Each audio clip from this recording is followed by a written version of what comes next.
it's 2026. If there's anything I can say to you, be real. Just be real. If we're not growing, you're not growing.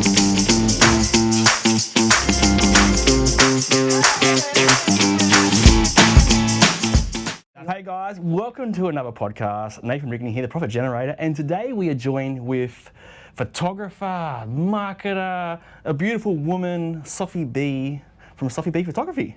Hello. And it's Sophie B Brown.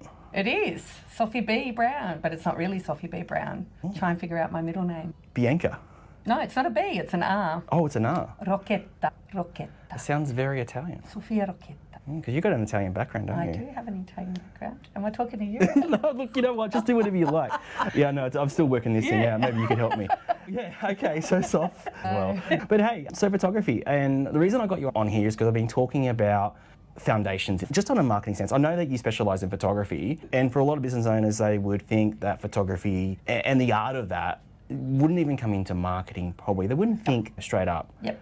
But I go back to my early days of businesses I worked for, and I would see websites built, and then I did a lot of B&I sort of stuff where you do a lot of education, a lot of networking, and you build up this knowledge organically on how businesses work and this sort of stuff. And you'd see people spend so much money on building their website, and then they get their phone out. Yes. Right, they literally get their phone, their iPhone, to do a photo. What's your 2 cents on that? I'm sure you've got more than 2 cents on that one. So phone photography, prior to now, I'll be really honest, definitely social media. Fine for social media. But when you're looking at your branding, your websites, your printed materials, any banners that you do, having professional photography just put you in a position that's amazing. Phones have come a long way. I'm thinking about 10, 15 years ago, they're amazing, right? Yeah. But if you still say, hey, in a modern day phone, with some really good camera gear in it, on today's day and age, like if you had to sell the foundations of a good marketing plan, having that final piece on your website, what is it that a photographer does? At the end of the day, it's like having the cook, isn't it, with the oven. So, oh, that oven cooked a really nice cake, but the actual process is the chef who put the ingredients together to put in the oven. Right. And I think that's where there's a difference between holding a camera or a phone that's high quality and the person holding it. So I can be holding a camera, anybody out there can be holding a phone. Assume I was holding the camera as well, And it's what's the output. So that's where our eye for composition, our eye for anything that, like the background, the foreground, how to communicate with people so that you get the right reaction with them when they're in your camera. So there's so many other little things that come into play, and if you sat down and actually thought about it, the list is long. Yeah. The list is really long. And so the difference is, yes, you've got a camera, yes, you've got a phone. I've got the iPhone 17 Max Pro, not the Max. It's incredible. The quality of the images that are coming out, not the same as my professional camera gear, but the quality is pretty good. Yeah. How do you use it? And there's actually been a shift, and I'm adapting to the shift, and that is I'm teaching businesses how to use their phones, because a lot of companies don't want to get professional photography anymore. They're wanting good quality imagery, so it's okay, let's teach your team how to do it. I literally came out of a meeting talking to someone about that. How can we get your team to take better photos on their phones? Because that might be that, because we're always updating. If we go back to 15 years ago, or even a little longer, it's a website set and forget. You do it once and forget it, and then if you're lucky, you might do every 3 years and update it, or get a new staff member, or the staff member leaves. Who knows if it's going to get updated, right? That's it. Yeah, I guess then, but it's so often now, like now it's when people are coming to investigate whether they want to buy from you, whether you're going to solve their problem. It's now Instagram, I mean for the oldies, Facebook, TikTok, those who are serious, YouTube. So all this sort of stuff comes together where it's just not being dumped on a website, is it? I've had the business 17 years this year. I'm almost an adult. So when I first started the business, it was, I do a photo shoot and you get 3 photos. You get 1 photo curated. Now it's, I do a shoot, you get all the shots. Because people want real and they don't want highly edited. Sure, you might take away a flyaway hair or something on their teeth. Actually, I had lunch today. Have I got anything? No, in you're my fine. teeth? You're fine. I'm good. Okay. Actually, Mum, okay? Yeah, you're okay too. All the things that I check, I do check before having the chat. So it's really important now that people want quantity because they're showing up more frequently. Yep. So they're showing up on Instagram and Facebook, and they're also recognising that you may not always need the same image on each platform. So we still want brand images. So you think of, I used to work in the car industry, and you think there's a new car being launched, you'd have that hero shot. And you would see it on the billboard, you would see it on the TVC, you would see it in the spec sheets that would come out. When the World Wide Web came out, you would have it on the website. Now we want to see that car, but we want to see the rear, we want to see the front, we want to see the door open, we want to see it on the road, we want to see it parked in your driveway. So that's what we're offering now. So even if you think about that on a larger scale, like this is great actually. We think about a larger scale, a manufacturer who's selling cars. Now there's a lot riding on the photographer. Yeah. And that photo, that what you capture is what's going to make the difference between whether you have a sellout vehicle or doesn't sell at all. Now, you could have the lemon of a car, but if it's got good photography, you've got a fighting chance to win. But even if you've got like a really good car and you haven't got great photos, it's like, oh, I'm not going to make the effort to come out.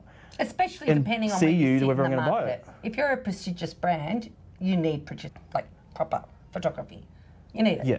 So if you're, depending on where you sit in the market, because you, like anything, you know, you want to go and employ an electrician to do a job, who are you going to get? You're going to get a guy that's a handyman, a guy that's just newly finished his apprentice or girl, or are you going to get a business that's been in operation for 20 years and they can fix any problem? Yeah. Again, are you living in a rental apartment or are you living in a 5-story mansion?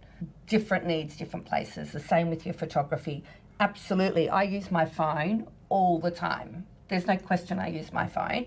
How do I use it? What are the best ways? So I'm now teaching smartphone photography. So I teach it to people at the local community college. I teach it to businesses. And often when I do a shoot, I actually now have it's amazing, I can attach my phone to my camera and I'm getting content while I'm shooting. Yeah. Yeah. And that's then thinking about that bigger picture about how you can then sell yourself to the next customer. And I have live photo delivery now. I don't know if you've seen it. No. It's pretty cool. Because Sophie's done all our photos on our website. Yeah, they look awesome. Yeah. And you've done the last few years for me. I think it must Thank be you. about 7 years now of photography. Yep. Yeah. Yeah, when I first met you, it was around 2020. So Yeah, there was. Can I just attest to your service? Thank you, What you do. Before I started using you, there was a photographer that I had got through some other contacts, and I had to become like the director on how I wanted to shoot the photos, where we could do it. There was no creativity, and it was just like, now I tell you what, his fee was a whole lot less than yours, but his quality was also a whole lot less than yours. Yeah. One big thing I talk about in business is that your expenses must serve the business. Every dollar that goes out must serve. So there must be a return. Yes. So we look at that photographer who wasn't so great and that I had to, even the staff are picking up, all my staff, they were picking up going, where did you find this guy? And we spent a lot of effort, time out of the office, you think about all that costs, to then get a product where it's like, oh, these are all disappointing. And there's only like a tenth of what you can use usable. So whilst it's dollars that went out, they didn't really serve the purpose of what I was trying to achieve. Great, because that's actually something I'm really passionate about. So I ask a lot of questions before the shoot and I do my research. So I want my clients to receive photos that are unique to them. Do you think that's actually unique to the fact that you've done, because I know you've done a marketing degree and you were in a marketing role before. Do you think understanding those core foundations of marketing have helped you stand out from the rest of the crowd? Yes, absolutely, because I run a business to be a business. Absolutely. So I'm a creative, but I know actually had a meeting yesterday with a local business and I met with their marketing manager and I said, I've been you. I've sat in your seat. I've run events. I've run partnerships. I've run sponsorships. That's what I did. It was with Pirelli, with Audi, with Lexus, with Toyota. I've been there. And so when I'm serving my clients in that way, I know exactly how it feels. Yes, sure, times have changed, marketing has changed, but ultimately we're building relationships, whether it's with our community, with our clients, whoever it is. And right now in today's world, that is the most important thing. Yeah. The conversations that I'm having now are so interesting, especially with AI around us. And I actually had a meeting with a new client that I've picked up to do product photography, because I do product photography as well. And their conversation with us and my team was no AI, full stop. Yeah. They are a company that are proud of their product that they create from nothing. But also now computers, not sorry to interrupt, but computers can now like work out when it's AI. And the whole big new thing now is even like the green screen I got over there. We're not using that now because it just wasn't, like the numbers were not going. People weren't watching because they knew it was a green screen. They knew there was a fake background behind. People weren't real. Absolutely. It's 2026. If there's anything I can say to you, be real. Just be real. That's a short right there. That's it. Be real. I've turned up today. I've been out with clients. I've rocked in here. This is who we are. This is who we are. That's it. You want to see that. People want to see the behind the scenes. There's that interest. So my team are like, Sophie, you should show your clients out there, the world out there, how you charge batteries. Really? Do they really want to see that? And I've stood behind big brands. So it took me a long time. I stood behind Audi. I stood behind Pirelli. Because it's all about them. When you're engaging someone's services and it's a professional service, and as the fee goes up, there's a lot more risk in what you're buying. So what typically people do is they go, I want to know more. So if you went and bought flowers, now you buy flowers. It's been a while since I've received flowers. You're buying me flowers? I'll buy you. Don't tell Carly though. Like, Jono. no, won't mind. But no, like flowers. Like if I went and bought some flowers, right now the reality is if I give them to you and they die 2 days, 3 days later, I'm a little bit embarrassed. Yes. But that's funny. There's not a lot of expense. Okay, flowers are, let's say, the best part of $100. They're still not cheap, but I want to make sure they last for a week. But if they don't, and they only last half the time they expect, it's not a huge loss. But if we take, for example, your service or my service, being accounting and coaching, and then also yours being photography and helping with their marketing. Now, if you do a bad job, I do a bad job, there's a lot more there to lose. Absolutely, yep. So much more to lose. So I think it's really important, one message that we could really deliver is by sharing what you do behind the scenes. People understand so important, the depth. Because people need to know. It's a buy-in of credibility. Yes. Credibility is so important. Your name is so important, your brand, right? I'm very big on brand and who it is that we are. We've got to show off who we are. And I think one of the hardest things I know for me being in front of a camera was just putting aside that fear of, one's ever not good enough or this or that. But, I'm over that. But what do you think for someone who's maybe got a business and got a really good product, really good service, how do they get past that? I work with them. How do you help them through that? I work with them. So it's really interesting. So often you get people that say, but I couldn't do that. But I hate the camera. And I said the same thing to Melissa, who was on our previous podcast. Yep. Where do I put my hands? What will I wear? And my biggest thing, and I've said this for years actually, I've said, turn up, if it's a professional business type of photo shoot, turn up in what you would wear to a client meeting, to a new client meeting. Yeah, but turn up as yourself. If Nathan is going to turn up in t-shirts and a shorts to that meeting, then put yourself in front of the camera in that outfit. And that's so important. It's about feeling comfortable. Yeah. And I know just from previous experience, like when there's too many rules, too many, like too much, what happens is you just, you get overwhelmed and you don't do anything. Yeah. And I found that with a previous person previous marketing coach from way back, it was just like, there was all these rules. This is early days when I started out. And it was just so many rules. And it was just like, I'm not going to do it. So then you stop, you don't do anything. It's too hard. Yeah. It's hard enough turning up. And just in life, it's hard enough to turn up. Yeah. So to turn up, to be in front of a camera, my whole thing is wear what you would wear. And people are like, should I wear stripes or flowers? What? In today's world, everything's accepted. Yeah. So if you've got ear piercings and nose rings and tattoos... You know what? I haven't worn a collared shirt for about 2-3 months. Now, there's two reasons. It's hot. It's hot. Actually, maybe that's true. It's hot. Yes. It's not as comfortable. Yes. And all my shirts are all too small for me because I've put too much weight on my stomach here. But I am working on it. Hopefully you guys are noticing if you watch each podcast that I'm getting smaller here. Yeah. No, I'm this is starting tennis tonight. Oh, yeah. There you go. But yeah, I think like even when I help my clients with their profit first and actually getting foundations in their business when it comes to cash flow, it's so hard to be able to change someone from all their bad habits all in one go, because you're more than likely to just quit, all right? Yeah. But if we do it in slow incremental bites, where it'd be like, hey, I say, all I want you to do to start with is just every time you get some money in the bank account, just add up what you got in sales and put it aside in a bank account for GST. So then when you do your buzz, you just got the GST amount there. You don't have to think about it. You don't have to worry It's not about yours it. in the first place. Correct. That's the biggest thing. And it took me a while to learn that, to be honest. When I started my business, it wasn't a thing. And then as time went on, and I'm just like, no, hang on a second.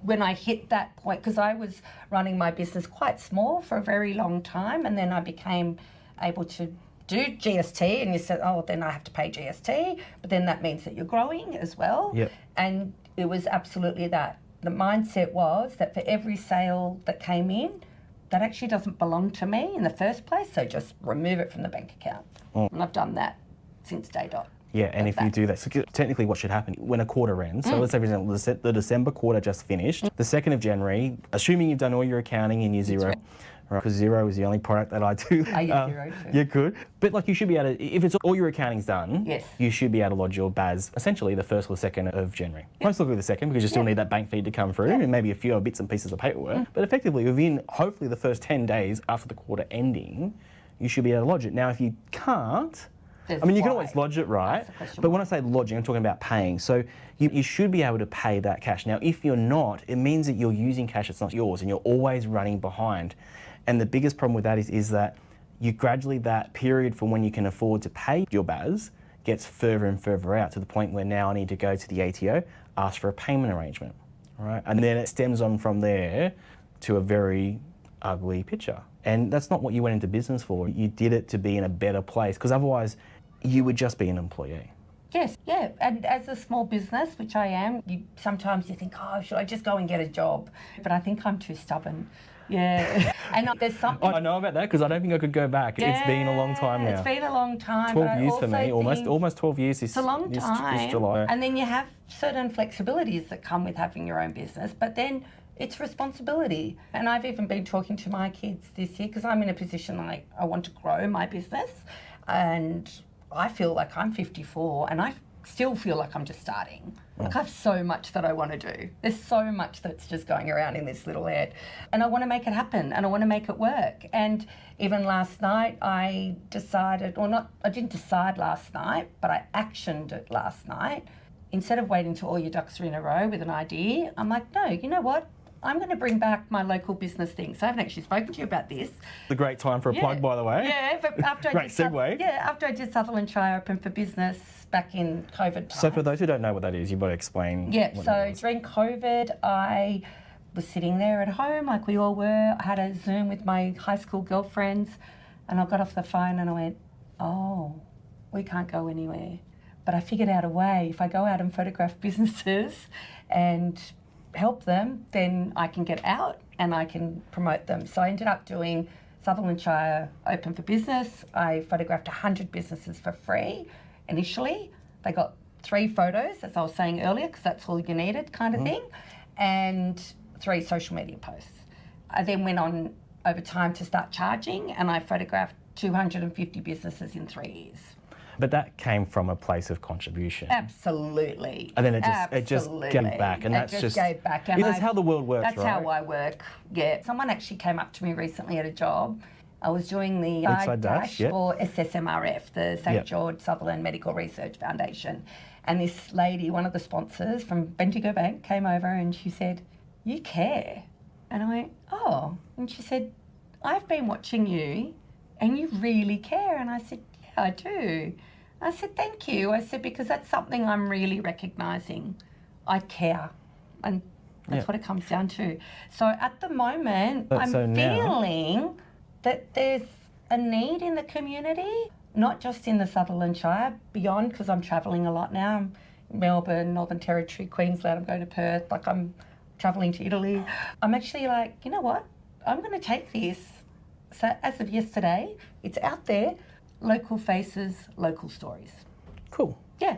And I'm reaching out to those businesses that I did Sutherland Shire Open for Business for. Yeah. And I'm letting it out there. So let's put it out there. And I think this world contribution is great. I love doing the same thing, which Yeah. I have done in the past. We both known each other and we served together as directors on the Sutherland Shire Business Chamber. And then I've done other things, you've done other things since. But it's so important to contribute. But I think what's really important as well is your business ready at a point to contribute? So you've got to work out the right amount of contribution, because you don't want to give your time away but then also suffer at the same time. Yeah. So you've got to have... That's paid. This is paid. No, but you've got to have, the right amount of your time giving away. And I do believe, I think it does come back. It's an affordable rate, so that it is affordable for small business, because what I've recognised is that people need this. People don't know how to get in front of a camera. So there's one lady that I photographed in that Sutherland show from business.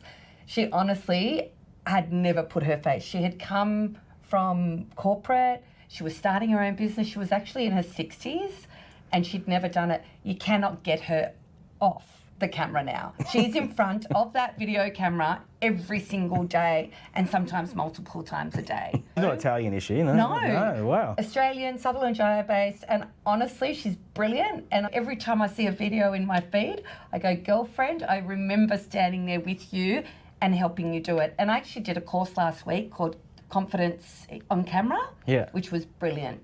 Really good. Some really simple tips run by a girl called Stephanie Aceglev, who's local, Sutherland Shire as well, and helping people learn the skills to get in front of video. That's great. One thing we talk about in my coaching is talking about how can you stretch the dollar a bit further. Yep. You know what, if you're at a point where, like you said, what you're offering, you can't afford a photographer with your skill set, there's ways of then going about it and then still getting the same result. Yep, and I've also got a team now, so I'm nursing with the growth of my business that if I can't show up because I've got a double booking or distance, whatever it might be, I've got a team, which I love. They're amazing. I'm so proud of them. But that's an evolving business. Yeah, and I love them. It's really hard, especially when you start out. So I started out just like you. Yeah. It was just me. Yeah. It was just you. I didn't buy a business. I didn't become a partner of a firm when I was at for every day. What are we gonna make out I of just this? found myself in a position where I hated where I worked and found myself working for myself. The problem with that is, and what you would have experienced as well, is that everyone, especially those early year clients, which you have a lot of appreciation for and you value, but they still think that, oh, you're going to do everything. And the role changes as a business owner. To be honest with you, I remember I used to say to someone I worked for a long time ago, Michael Harmer at Ledger Smith, I used to say to him, you know what, if a debit and credit smashed you in the face, you wouldn't know what to do with it. You don't know how to use the software. Now I'm that guy. I don't know how to use half of our software when it comes to, I can review things, but to then go and do work papers, but that's okay. That's totally okay. It's okay. Absolutely okay. And it's just going, what is it I want to do? For me, my part is to do stuff like this because I enjoy it. I love learning more and getting in front of clients and doing coaching and doing tax advisory.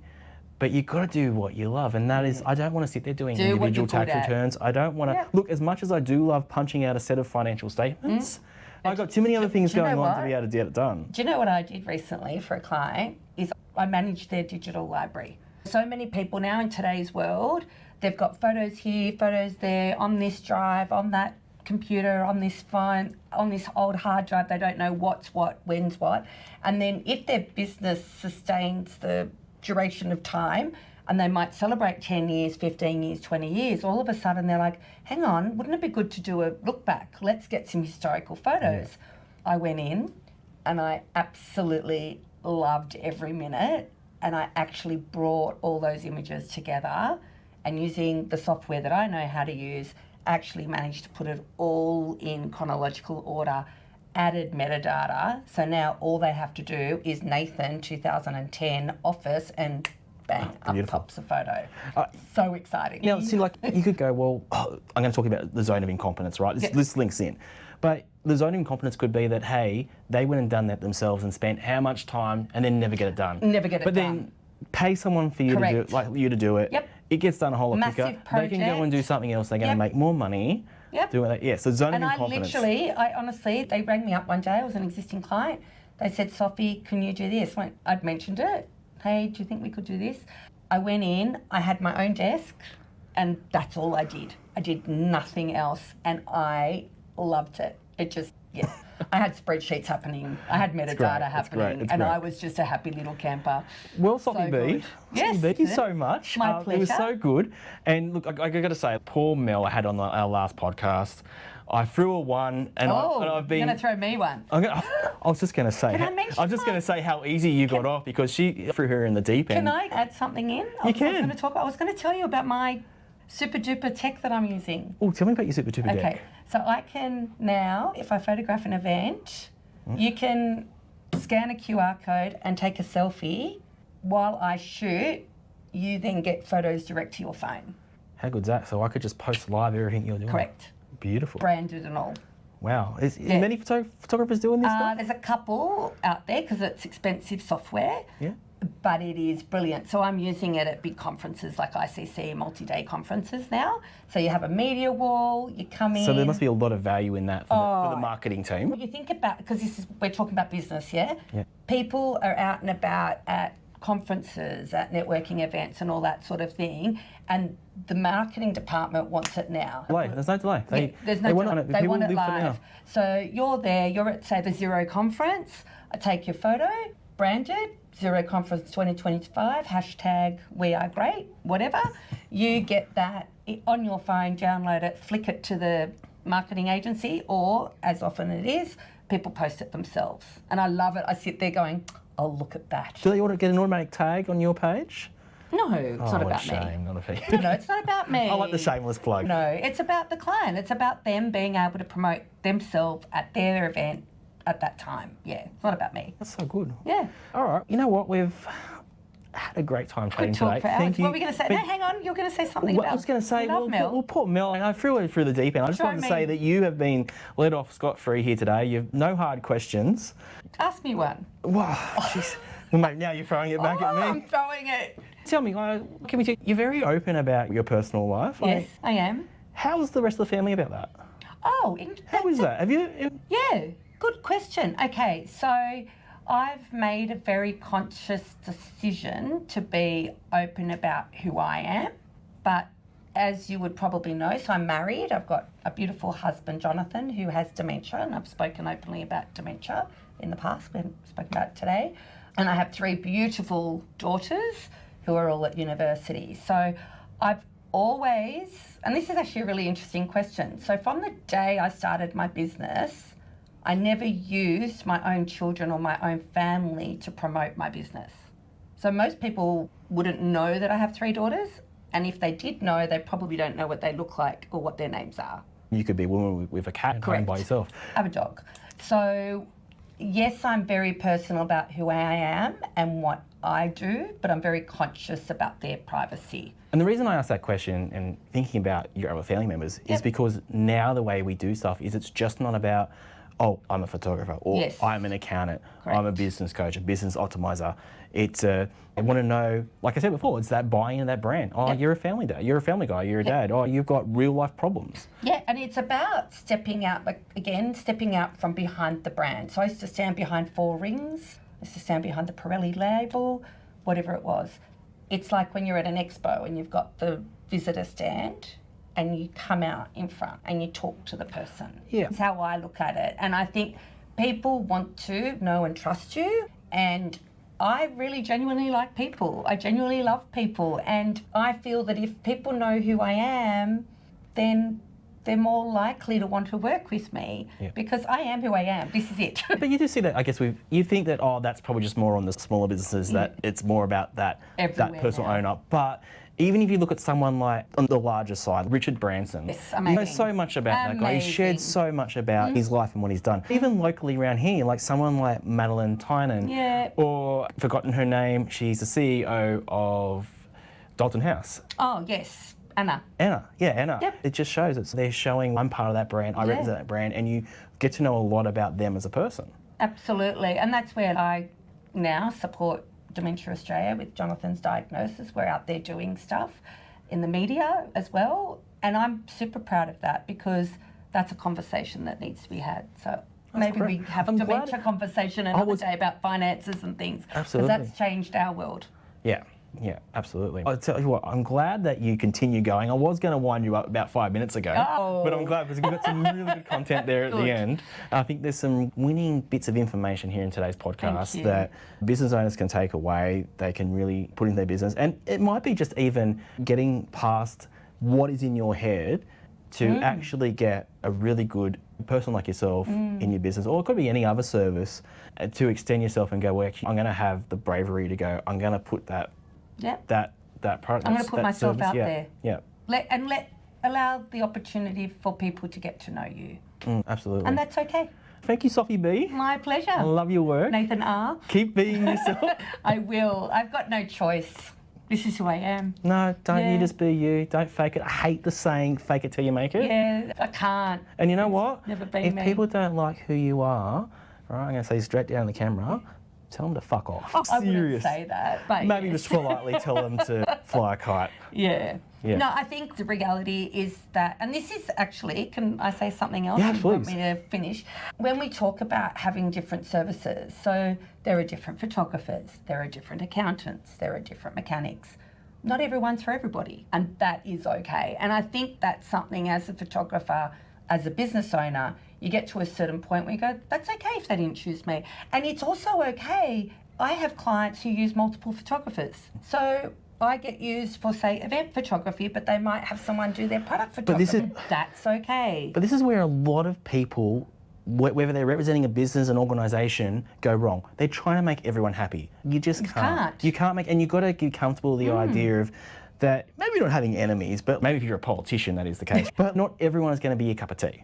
That's it. And that's okay. And that's okay. And there's nothing negative about that. It's just, it's okay. It's just okay. And I think there's a lot in that, in the sense that I like to sleep at night. I like to put my head on the pillow and go, I've been a good person today. I definitely come from a place of the heart, of caring, of kindness, of just being respectful, because as we all know, everyone has stuff going on. Every single person. And if they say they don't, there must be, but again, not that they're lying. It's just not lying, but it's not the time or the place to share it. But you have to go into the world knowing that everyone's got stuff going on, no matter who, with children, with parents, with illnesses and stuff. I have a very strong philosophy of showing up and being the best that I can be for my client. I photographed a wedding the day after my father-in-law died. I photographed a wedding 2 days after my own father died. And that was big. But what I was able to do was put my needs aside for my client who had made a decision to book me. Yeah. And yeah, it's interesting. But all I can say really is that I love what I do. You love what you do. I do. And there's so much joy in realising when someone receives images that absolutely identify them, that they can use. Yeah. And if I can continue doing that and offering other curated services, watch this space, haven't told you about that yet, then I can only keep going. It's awesome. I think there's another podcast in this, so please, will you come on again as a reoccurring? Love to. You want reoccurring guest, I'm going to call it. I'd love to. Thank you, Sophie B. It's been good. It's been a great chat. And Yeah, and thanks, Nathan. one more thing. Yes. Where, because Yes. I reckon we've convinced a whole lot of people out there, Ooh. where can people find you if Yes. they want an awesome photographer or your team? In Italy, 24 to 31 July, on a retreat. That's where I'm That's a gonna long be. way to find you.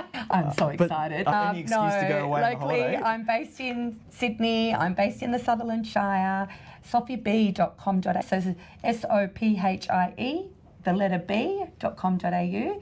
And absolutely available interstate, international. So I'm going to the Gold Coast this year. I'm going to the Northern Territory. I'm going to Melbourne. I'm heading over to Perth, and I'm working in Italy as well. So It's great. I'm It's good. so excited. And it sounds like it's really a business that you've designed that Yes. serves you and your life and what you want out of it. Yeah, So 100%. every morning you wake up and go, how good is this? I love it. Yeah. Thank you. That's what a business should be. This is a lesson on what business should be, and if it's not, you've got to ask some serious questions and work out how it can be. Sophie B, thank you. you. See you Thank later. you, everybody. Thank you. Bye, guys. Ciao.